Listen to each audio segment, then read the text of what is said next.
Zao ndray ary ny lesona antsika androany rakizy. Fampitahana tao anatin'ny 5 taona lasa. Ny vary 1 kilo 700 amin'izao izy efa ho 4,000 latsaka 703. Menaka 5 taona lasa 5,000. Ny amin'izao 3,000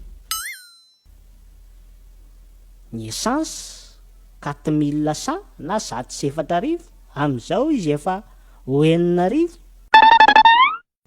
Gasoil adio mijery rakizy a.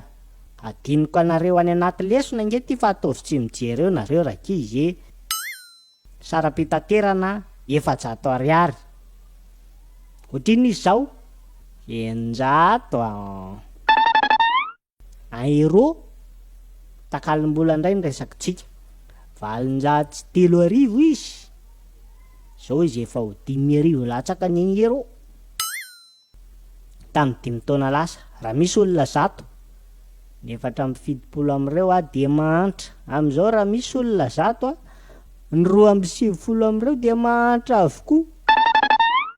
Dia nareo ihany rakizy no ametrahako fanontaniana. Inona ny priorité rakizy? Teleferika sa trakter? Trakter Ramsey, satria nafahana miasa tany.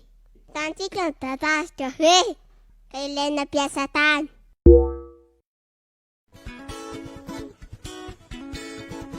Arenina indray ary ny priorité rakizy. Vary mora sa masim-boly? Masim-boly ny tsara Ramsey a. Rehefa mamboly dia mahazo vokatra. Fa raha manana fahasasoana dia tsy manana masim-boly.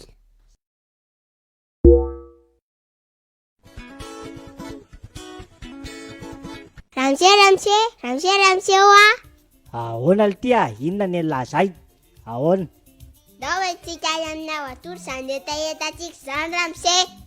Tao azo antoka fa ao anaty lisy mpividanana anarana.